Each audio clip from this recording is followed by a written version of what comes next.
look at something very interesting and also something which is unfortunately a problem which is very common with brands. But before we look at what it is, we will quickly go through our vision, mission, and our values. So, Brandloom enables brands and startups to resonate with their audiences affordably and efficiently. Our mission is to apply branding, digital e-commerce, and design capabilities to enable startups and brands to develop world-class skills and abilities and meet their consumers' needs efficiently. Okay. And the values that we cherish is integrity, honesty, cooperation, constant learning, and principled entrepreneurship, which help us deliver the results that we commit. And we start by doing the right thing even if nobody is watching. We depend on each other because this is a team. We develop ourselves and others by constantly learning and staying updated. We drive efforts like an entrepreneur, so we take accountability of our actions and we learn from our mistakes. All of that helps us deliver the results that we commit to our clients. Okay. So, coming to today's topic, we are going to look at maintaining brand consistency. Now, obviously, in the age of the internet, there are multiple touch points across which consumers interact with brands. We have chosen the top five most important ones. Okay. So, like I said, this is a problem, unfortunately, which is still very common. Even the biggest of brands are not able to maintain brand consistency, but it does, result into a lot of issues later. It fragments trust in the brand for the customer, and it also creates a very confused kind of positioning, which often obscures your value proposition. So then in that case, you kind of get lost in the crowd, or we are not able to stand apart from the competition. Okay. So we are going to look at what these five touch points are and what to do to maintain consistency across them. Okay.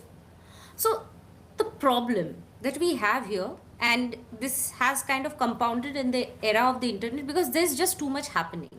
Okay. And the problem is with so many touch points. Earlier, it used to be just limited number of touch points. You had probably the radio, the TV, and your print magazines or newspapers. But now a brand is speaking to people across platforms. Similarly, more and more people are participating in that conversation, and more people speak for the brand. Okay, this leads to multiple interpretations, and the more the interpretations, the more the chance of misinterpretations. Okay, and one of the things that we have found is very common is most brands actually don't have their brand guidelines clarified. Okay, so many people think that brand guidelines only comprise guidelines about the logo or color scheme or fonts, but the thing is a brand guidelines goes beyond that. It talks about its positioning, its values, how it should deploy itself, and most brands don't have that figures out, and the resulted fragmented communication. Okay, this is becoming very common in the age of the internet because now brands are using multiple platforms to run ads. Often ads run simultaneously, and this leads to communication fragmenting even further. Okay, and every moment of disconnect, every time a brand seems even slightly dissimilar to what people's view of it is, disconnect comes in. Customers can feel this disconnect even if they may not have the right words to say that, and in that case, they just disengage. So, Shukti, I want to add here one thing that you talked about that many brands don't have brand guidelines. I want to say that many brands have brand guidelines, but they don't even refer. That is true. So, that's also a challenge. And what we have found is that brand guidelines are kept in the CMO's cupboard, probably never to be looked into. Other people in the team are not even aware of what the brand guidelines are. So these kind of situations happens quite a bit and quite a lot, and Right. that's another problem that is there across the board in across the organization. I'll give you an example, Shukti. So I hope that remember one client which is a listed company, and they came to us and they said that They wanted us to rework on the brand and things like that. And while we were working on it, they came back with a strange demand saying that, hey, stop all the work and just give us a logo, which so that we can put it on Yeah. a letterhead. Now, just imagine that we were working on this brand for almost 2 months, and then they came and said that just stop everything, just give us the logo for our letterhead, and we finished the project. So such kind of surprising thing happens. People think that brand guidelines is all about a logo, so that which can go on the letterhead or on the visiting card, and that's it. And the work goes on as usual. But what I want to say is that brand guidelines are much more than that. That's your that's your compass. That's a compass that guides your actions, that guides your decisions. So if you don't have brand guidelines as a compass, can you reach where you want to reach? So that is why it is very important that brand guidelines are looked into, and brand guidelines should become a compass so that consistently you move in one direction. To move the to sail the ship in one specific direction where you want to go, lot of multiple people have to work in tandem, and how they work in tandem is very important. And brand guidelines give you the direction, and when everybody follow that direction, the brand become consistent. And once the brand is consistent, it reaches the destination. Otherwise, it will not. So that is one big issue we see across the board, across many organizations, and that is something everybody must pay attention to. Yes, and since we talked about a client who told us that they will just settle for a logo, I want to point out one thing. When we say brand guidelines, it's not just how you deploy the logo or the grayscale and all those things, okay? Your brand's physical, attributes, the visual attributes that you assign to it, its logos, its color scheme, its font, all of that merely reflects the positioning. So if you don't have your positioning fixed, your brand guidelines also will not be able to help you. So figure out your positioning. That is an essential part of your brand guidelines. Go beyond just logo and colors, okay? And what is it costing you? You have to understand this, okay? 46% of customers say that brands don't give them a consistent experience. And if they are feeling this means that they grow less and less inclined to support a brand, because consistency is an indication of trust. Okay, someone who is more consistent in their interactions with you, you trust them more. The moment a brand starts to say different things or appear differently across every interaction, that trust goes down. Okay, and consistent brands are 3.5 times more likely to have strong brand visibility. This is because this brand stands out, and the more a brand stands out, the more people will come to its website, the more its traffic will be, the more people will actually search for it on social or something like that. And when more people trust you, they come to you, your visibility also rises.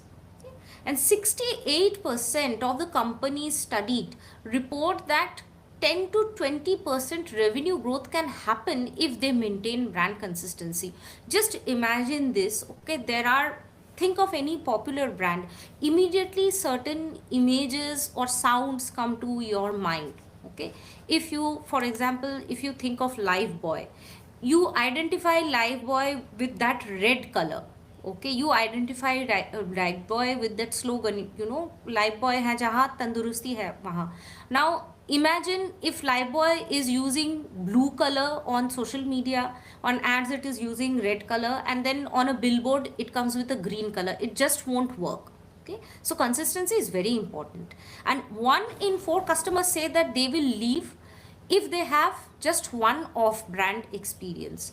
You have to be consistent, because if you are losing around 1 in 4 customers because you are not being consistent, then it will be bad for your revenue. Okay, and this is especially important when people interact with you on social media and customer or during the sales cycle. Okay, and 81% of consumers say that they want to trust a brand. They need to trust a brand before they even buy from it. And this trust is built through consistent messaging, through consistently showing up and saying the same recognizable kind of, talking about the same recognizable kind of values or messaging, which leads to trust building, because that is what creates a positive experience for the customer. So Shukti, here we have talked about some positive statistics which will happen if you are going to follow this specific brand guidelines. And I want to say that when you are moving in different directions, a lot of negatives will also happen. In fact, that is one of the primary cause why startups don't succeed. Even large companies start to fail because they don't see they stop seeing that one direction. And what I want to say is that refreshing and other things are okay, but whatever you want to follow as an origin, you should consistently move in that direction. So, that True. is something which is another point from the slide which I wanted to highlight. Yeah, thanks a lot, Avinash, because that is exactly what it is. See, brands are built on repetition, okay? And you have to stay consistent, because that is what ultimately leads to your brand being what it is 5 years down the line. It becomes recognizable that way. Yeah, and sometimes I have also seen Shukti as a brand manager saying that it has become boring now. Why don't we change? And I want to say that boring is great. It is boring for you, but your customer has not seen enough of it. I think the question we need to ask in this case is, boring for whom? Is it boring for like the media manager or the CEO or the customer? Because always remember this, your brand is owned by the customer, not by you. So unless the customer finds it boring, the rest of it you have to be very careful about.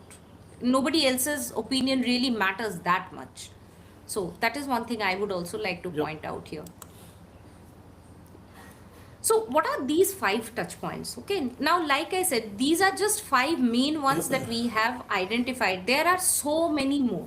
Okay, but looking at these five, hopefully, you will get a better idea about how to manage the others, which we have not named here.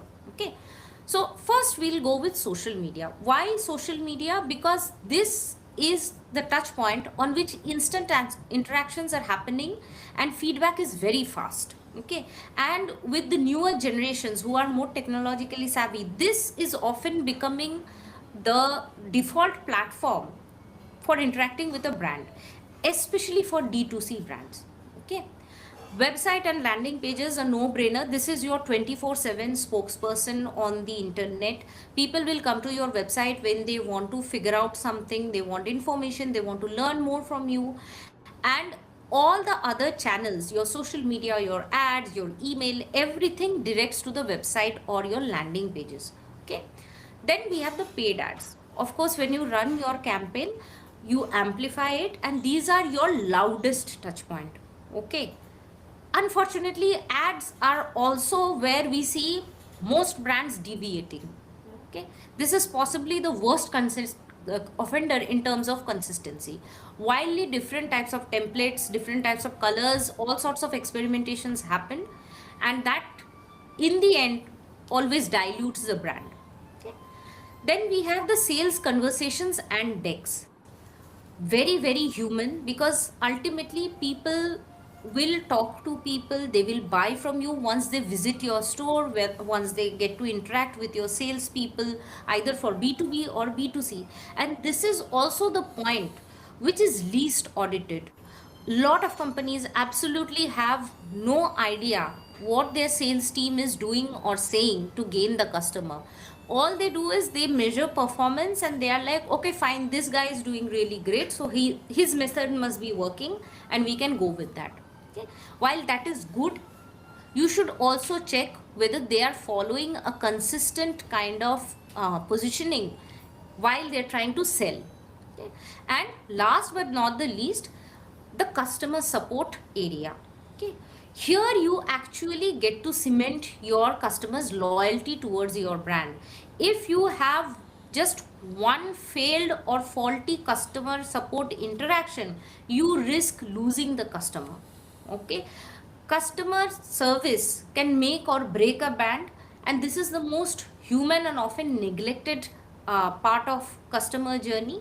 Here people will directly interact with you, so you have to make sure that your customer support team knows what to tell and knows that they are highlighting the same positioning that is flowing through your messaging across touch points.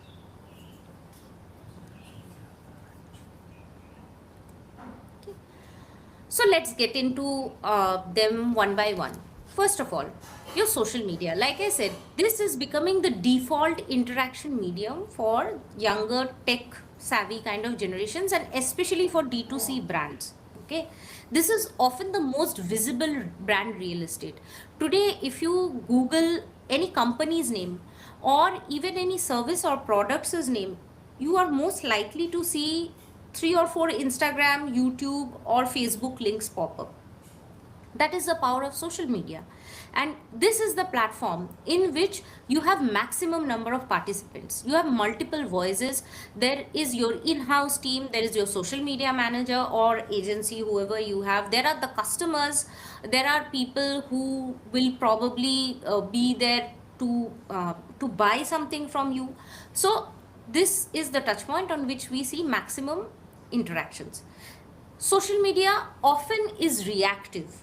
Okay, because what a lot of brands do is they look at some sort of trends happening, some current affair which is gaining a lot of traction, so they kind of just think that okay, we have to get on this, so they newsjack or they jump on these trends.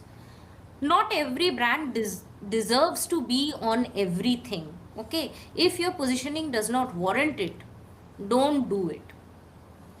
Then we have the inconsistent visuals. Okay.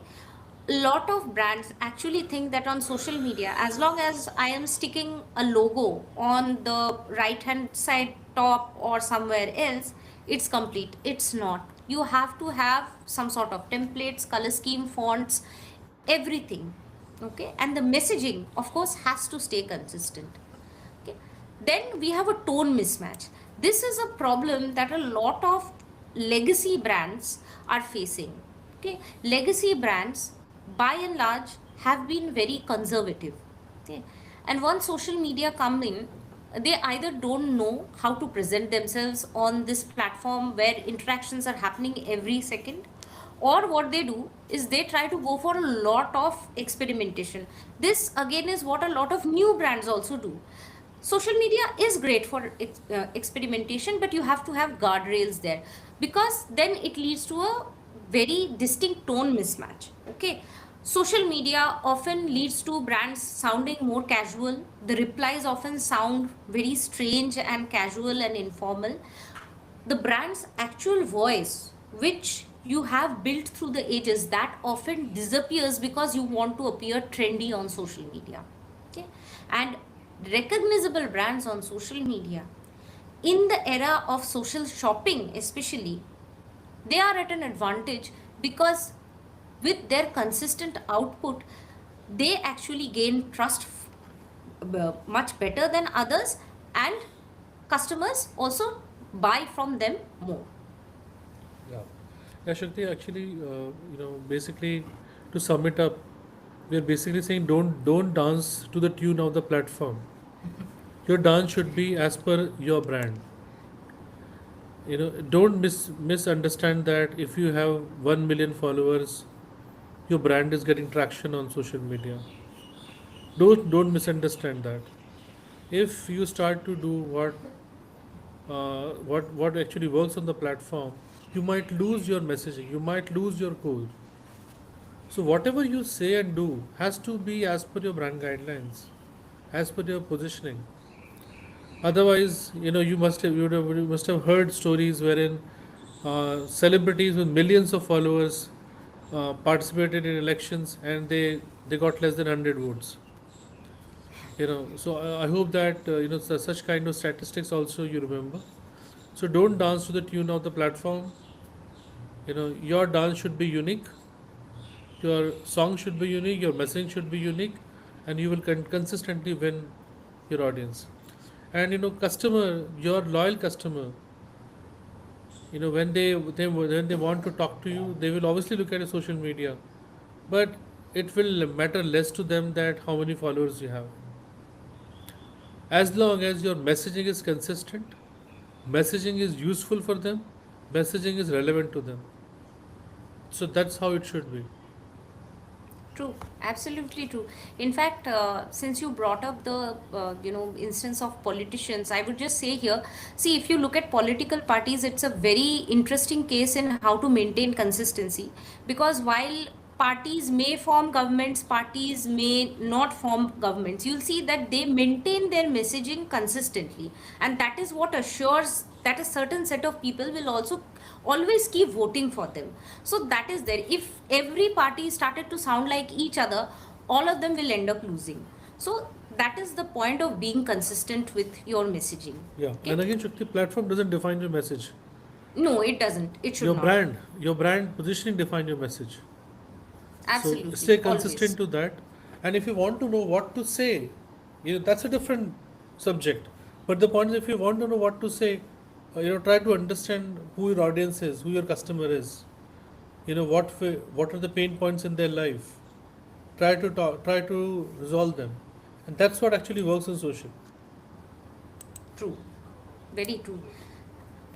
Next, we have the website. Okay, now when you are doing things on your social media or your ad, your email, your videos, everywhere, it ultimately always redirects to your website, because when people want to know more about your brand, they will come to your website. Okay, and here what we have seen is websites often look like they have split personalities. The home page is very different from the product page. The blogs all sound different from the kind of personality the home page is projecting. The landing pages don't look like they belong on the same website. This is unfortunately extremely common, and I really hope that brands keep auditing their websites regularly. Okay, because this mismatch will cost you heavily. The add to landing page disconnect especially is something which you have to pay attention to. When you run your ads and they look and feel a certain way, the messaging says something, and people find that okay, this is something which is relevant to me, this is something which I want to check out, and they click and they come to your landing page, and it looks like something completely different from your ads, they will immediately go out. Not only that, they'll never come back, and they will probably say that this is a brand which you should not trust to people who know them. Okay, the copy tone. Okay, it shifts so remarkably from page to page. The easiest difference here you can see is in a product page versus what you will find on a brand's about us page. The about us page is often a lot more emotional, or it completely goes into the corporate speak land, which sounds extremely self important, very heavy, and jargony. On the other hand, the product page is something which is completely different. Okay, you have a lot of legal jargon somewhere. The corporate speak is there on your about us page. Your home page copy, on the other hand, sounds extremely salesy. All of this creates a very strange effect which the customer is not able to trust. Then you come to the device.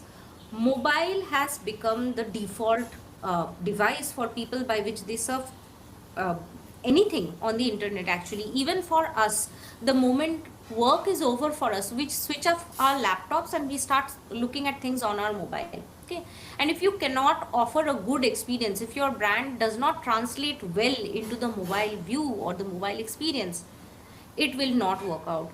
We have audited hundreds of brands who have this problem. Their desktop looks good, they have designed it according to desktop, but the mobile does not feel good. And problem here is there is no ownership when it comes to the website. We don't know who is responsible for getting it done.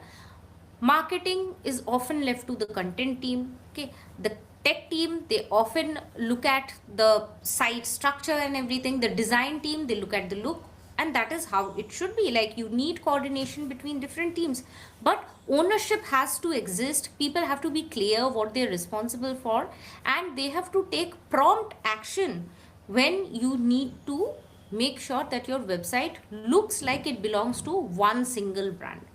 Okay, that is very important. Shruti, one other thing which I want to talk about here is that many brands, when it comes to the experience across the board, different pages of the website have different messaging. I've also seen that many of the brands don't even try to optimize for mobile phones. In all the But I want to tell every brand that it's mobile first world. You should always optimize only for mobile, and that is what is very important. So that is one of the most important things uh, which every brand need to pay attention to. And one more thing is that we talked about here, add to landing page disconnect. Now I'll give an example. A few days back, I was looking at the ad of one of a very big brand. Okay, so the ad was running on Instagram, and I'm looking at a product, and I really liked the product. I clicked on that ad and landed on a page where completely different products were sitting. Okay, now the ad that I was looking, I did not know what is the name of the product. Now I'm sitting on the website, very different looking product. I don't know what the product is known as. I tried searching a little bit. I did not get that product. Then I walked off. So that is one area which is very important for every brand, and that's why it is important to make unique ads for unique products. Do a shortcut where you're running some different ads and driving people to something different, because that is something which will not work. True. So, Right. and as far as copy is concerned, copy should be as simple as possible. Copy should people it should be a conversational copy. People so that people can understand, and that's what works on internet. Sometimes I True. have come across clients who want very technical copy and things like that, and we ourselves struggle writing the technical copy. Some of the clients who understand the subject, they come to us because we create uh, consumer friendly copies. So like for example, our team does content creation for different brands, like law firms, technical companies and things like that, and we make it simple so that then it becomes easier for brands to connect with their audience. So True. so that is one another important area which brand needs to look into. Yeah, you really need to be consistent on your website, you cannot afford otherwise. Okay, then comes the worst offender, the paid ads. Okay, here often performance and brands are at loggerheads. Why? Because if you are running ads, you have that pressure that okay, this has to work. So all the proven formulas of what makes an ad work, all the clickbaity stuff or different copy formulas, different types of visuals that are trending, you try everything out, and what it does, it kind of makes people forget that which brand this is for. It may give you good sales when you are running the campaign, we won't deny that, but after two campaigns, you'll see that your CAC or your customer acquisition cost will keep climbing. Okay, because when people don't know that this is the brand which I have trusted earlier and I have bought from earlier, they will not come to you when the brand comes up with again a new kind of feel.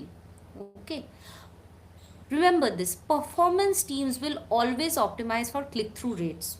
Okay, not for brands. Creative decisions, like we said, it is all about what works, what is trending and all those things, and which is fine, but you have to find that balance, because if the brand is completely foreshadowed by whatever you want to do to get more clicks, then it will cost you very heavily, because you will see your customer acquisition cost go up after just 2 or 3 cycles. Okay? And you have one of the symptoms here that we have seen play out very extensively. Ad creatives are being tested without any proper brand guidelines. You just change the copy, you just change the visual, and that's it. But they look like they are from completely different brands. That really does not, gain anything. You are not going to get any sort of insight from your data also, because then what the data or the tools don't know is that these two things look and feel completely different.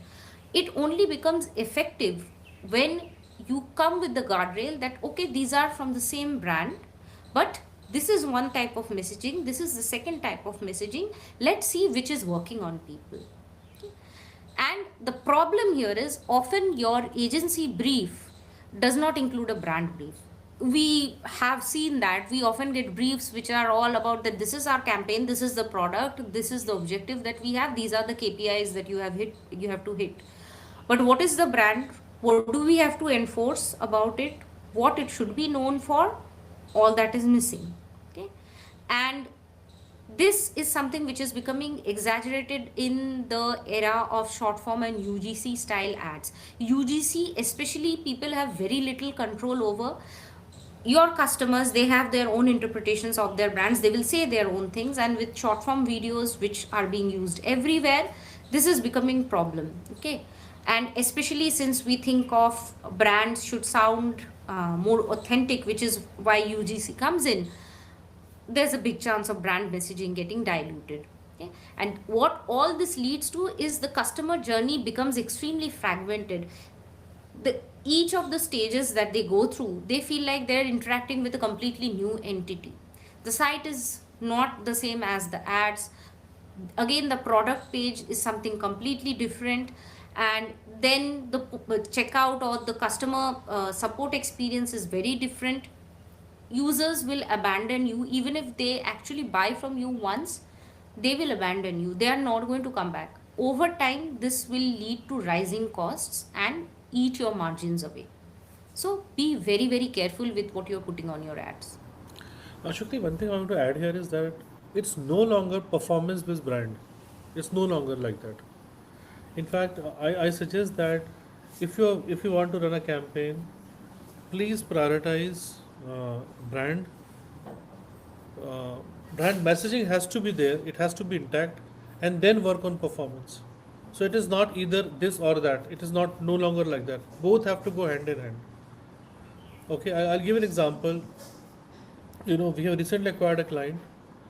Uh, they launched a new product, a global brand in India, several months back, and they're struggling big time for a very simple reason that they did not pay attention to the brand. They just started running campaigns without worrying about brand, brand visibility or brand messaging.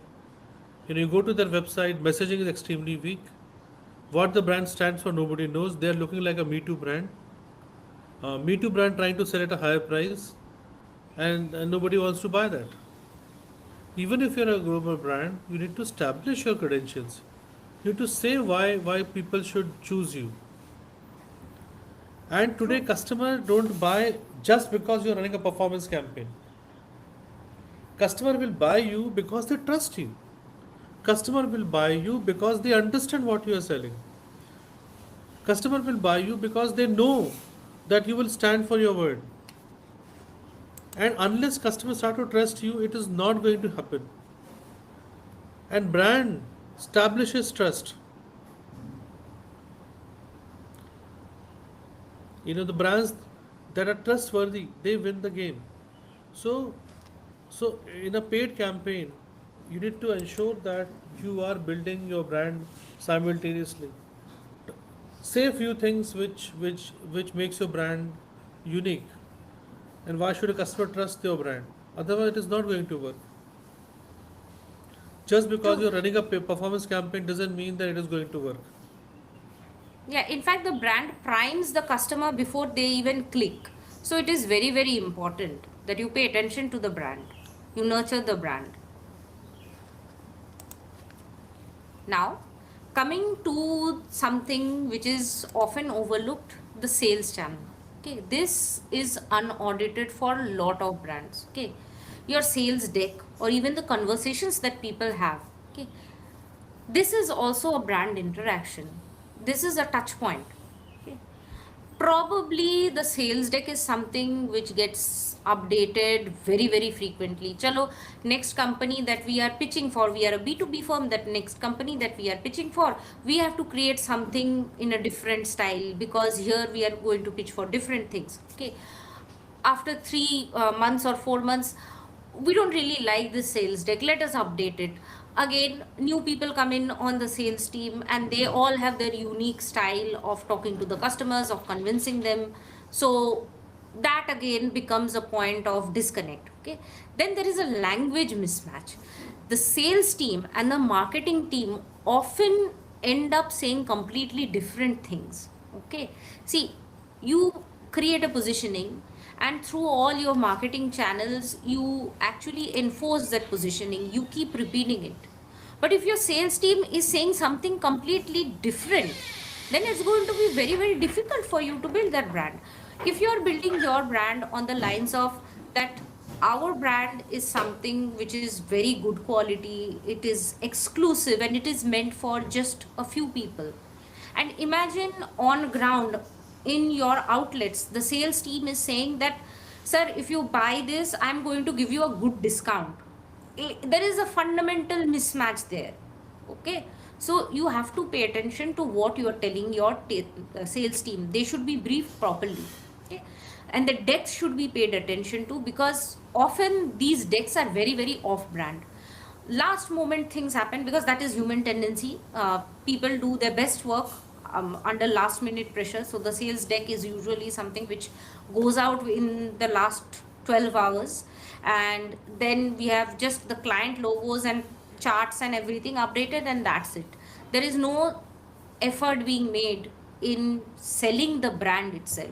Okay, and all of this leads to misaligned sales conversations, and the sales point is where you convert a customer. This is the most human moment for your brand, and if it does not align with marketing, you end up losing your customer. So this is very very important.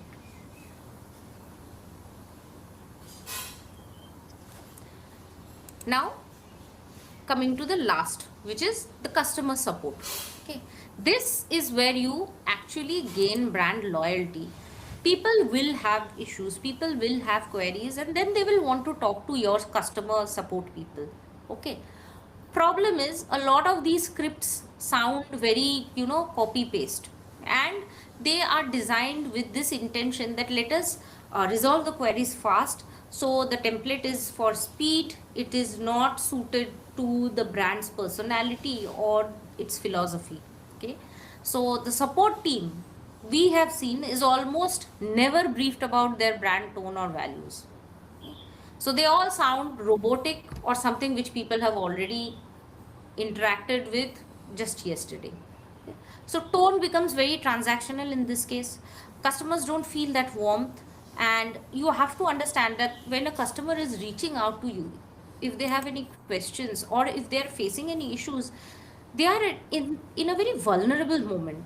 You have to treat them with empathy, and your brand has to reach out to them at that point and assert itself as something which aligns with them.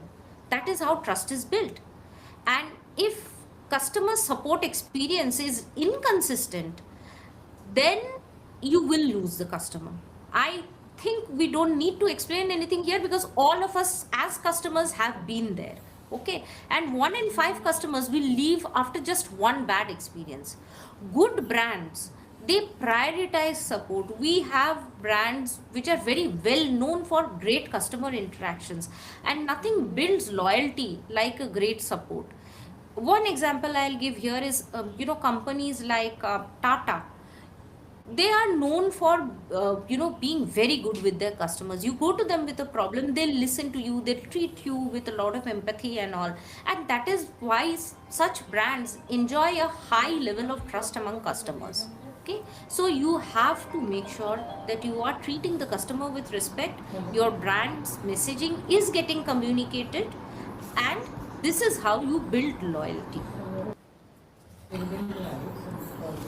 Yeah, Shakti. So customer support is something which is very, very important for a very, very simple reason. That you say something for the brand and your customer support don't know that. They're not even aware of that. So customer calls up, he says that I have this problem, and you said this, and then they don't even know. Okay, I'll give an example. So I recently bought one MacBook, and then I saw an ad from that brand, and then I went to the store to buy that, and the front office staff said, I don't, I'm not aware of this campaign. This offer is not there because I needed it, so I bought it. But I reached out to the customer support. The customer support said, we don't know anything about it. So marketing ran a campaign, sales don't know, customer support don't know. Now I'm feeling cheated, and I decided I'll never go back to that store again. So the point is that as a brand, whatever you decide, whatever you want to stand for, you need to train your people. They need to understand what your values are, what you stand for, what commitments you're giving to your customer, because that commitment is very, very important to keep in the entire cycle, in the entire journey. And many brands considers support as just support. So they will interact with people when the customer comes. uh, Customer support is an opportunity where you where you say the same thing, and that actually works very, very well, because most of the time, the only time when a customer interacts with a brand is when when something goes wrong, and they call up the customer support. So the customer is not talking to the CMO or the CEO or the sales guy. He's probably talking to the customer support, because invariably the brand customer would have bought the product from a third party store or something like that. So customer support is the most important area which you pay attention to, because if they don't keep up, if they don't keep the same messaging, you have lost everything. That's the only time customer is talking to you, to your brand directly. So they are one of the most important people, True, and they should absolutely uphold your true. brand message. Yeah, they should, because they are the representative of your brand to the customer. So, yeah, they are a very important touch point, and often brands forget that. Now, is this the same thing? Is this the same issue that you have with your brand? You need to audit yourself. Okay, we have an audit system for brands to understand whether they are, maintaining consistency or if it is completely broken. So look at your social media. This is how you rate yourself. We look at the touch points. First, we decide the touch points that we want to audit, and we have a numbering system. One is for broken, two is for inconsistent, and three is for being consistent and good. Okay. If after looking at this you score mostly one, that means you need to really, really pay attention here. You're leaking equity everywhere. You're There's something wrong with your fundamentals. If you score mostly two, it's kind of okay, fine, but you actually are not, you can do much better. The building blocks may be there, but you don't know how to deploy them properly. Probably if you have a growth spurt somewhere, after that you will descend into complete chaos, because you will not know how to manage consistency across all of this. And if you are scoring mostly 3, then great job, you are doing great, and maybe you have to do some testing and see if it holds up when you scale your campaigns. Okay, so with social media, what is it that is considered broken? Tones are different, there is no visual consistency, posting is completely Shakti, reactive, there is Shakti, we have nothing limited personal. time, Shakti. So if I can just Yes, ask you we to don't wrap. have.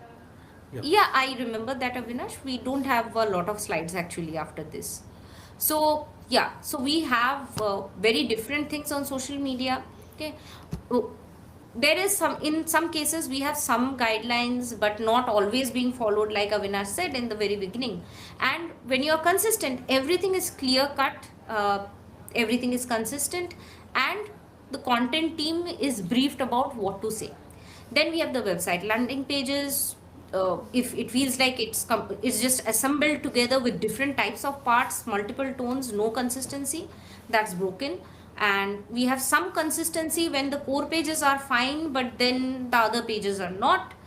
Then we have the ads where everything across campaigns are different, and the brand team and the performance team, they almost never align. The brand messaging is completely absent from the ads. Okay.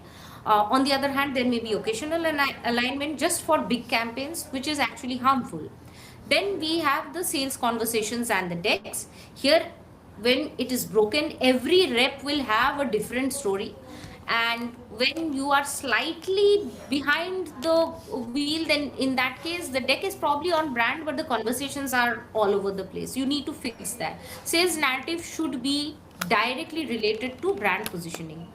And on the supporting, if your customer support rep doesn't sound anything like your brand, or if they just appear cold or professional but kind of generic, then again you need to fix things. Okay, you have to aim for more warm human kind of interactions which feel on brand. Okay, so this has to be there. Rate yourself. We have found this to be very useful when we audit brands. You should do it too. Okay, now how do you fix this inconsistency? We follow the audit, align and activate framework.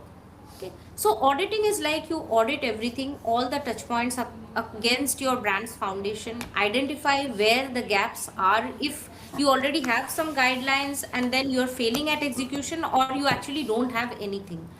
Talk to your customer to understand what is it that is causing this disconnect. You should talk to your team but also your customers, because like I said, brand is owned by the customer. Document what inconsistency looks like for your brand specifically. What is it that is differing time to time? Then you align. You create one brand core if you don't have, and every touch point should stem from that. Fix your positioning. Brief every external partner. Brief the campaign team also. Build touch point specific guidelines as needed, and you have to get your sales and support reps in line for this. They should know what all points to highlight. Okay, activate this. You have to know how to make things accountable. Okay, don't just mention that in the document, but you have to make sure that you have checks and balances to see that everything is following in line, and allocate ownership. Okay, create a lightweight governance system that scales with you. Okay, so you know how, what all guardrails to apply where, what to check for. Make the brand a living breathing entity. It should not feel like it is static and stuck somewhere. And you have to measure consistency like you measure performance. Like we said, keep auditing, see what scores you are getting. Do this for every sort of marketing material at your disposal and see how you're holding up. Okay? And how do you start? This is where we hear a lot of questions from our clients that, okay, this all sounds fine, but how do I get on with it? Start with the website first. This is your most recognizable asset. This is where everyone will come to at the end of the day, whether it's from your ad or your online store or whatever. Okay, and if a website feels consistent and on brand, this creates the very foundation of everything else. Okay, so if you want to know whether your website is good or not, open your website and ask these three questions. Does this feel like the brand we talk about internally, or does it not reflect your values, your aspirations and all? Okay, does this match the ad or post that brought our last customer here?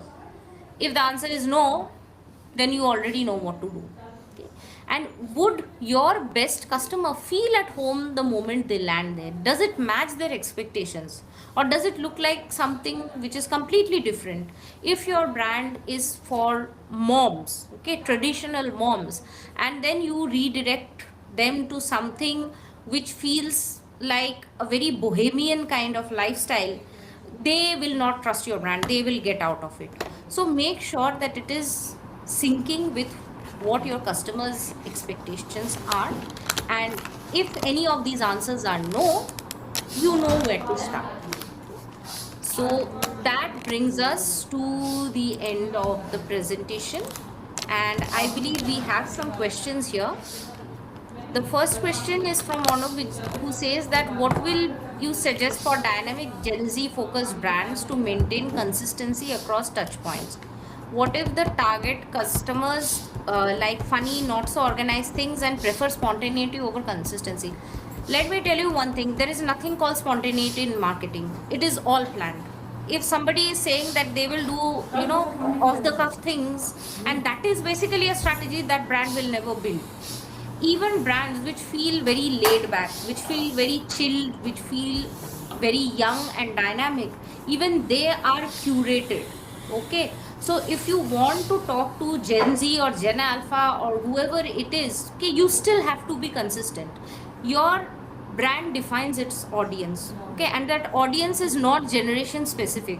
The audience is always defined by its psychographics, and that will always be interpreted consistently across all touch points. Okay, so yes, if your customers like funny things, they will like things funny on your website, on your ads, on your social media, on your emails. It cannot be that for your customers you have a very serious email, then the ad feels extremely glamorous and the website feels very professional, and then the social media feels very funny. It does not work like that. Okay, the brand will stay consistent even if the customer is very laid back or chill. There is still consistency there. Yeah, consistency has to be there. Yes. And there is another question. How often, Gauri is asking, how often should a company conduct a brand consistency audit? I would say every year. Definitely every year. Even if you consider that your ads need time to optimize and you may do seasonal stuff and all, at the end of a year, have a look and see where you stand. Avinash, what do you think? Is 1 year a good Yeah, time, or when it is good enough, we Shakti, can? I would also suggest that the starting point has to be brand guidelines. Sure, Create detailed absolutely. brand guidelines on a regular basis. Conduct training to deploy brand guidelines among the teams. Create brand decks. Okay, create master files so that people have access to these things easily. I have worked across global organizations, and what I've seen is that every organization has a SharePoint or a place where they keep all this information.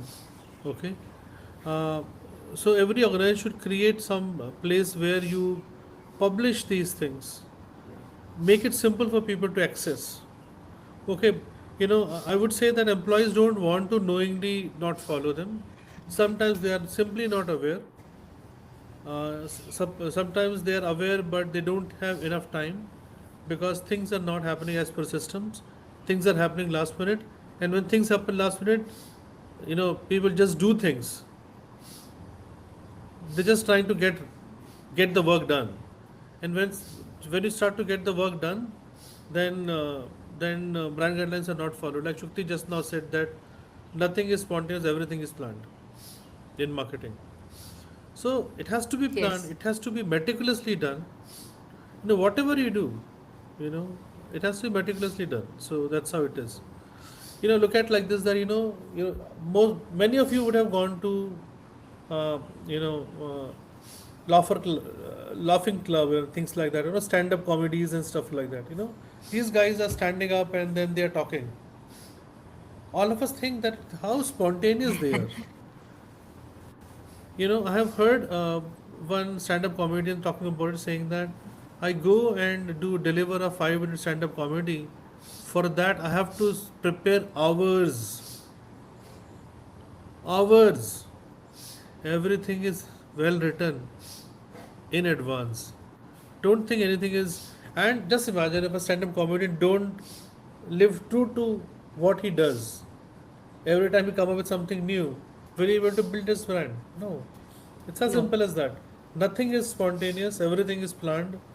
And if you're trying to do spontaneous, things are not going to work out for you. It is not easy. Or you will True. fall in some big Absolutely. trouble because you have spontaneously done something and there is a $1 million suit for disrespecting something, and then you will be fighting that. True, very true. And I hope that answers both the questions. And we don't have any more questions today. And next week we will be back with something which will be very relevant for all the brand owners here. So, yeah, thank you for joining our LinkedIn session and have a nice day. Bye. Thank you, everyone. Bye bye.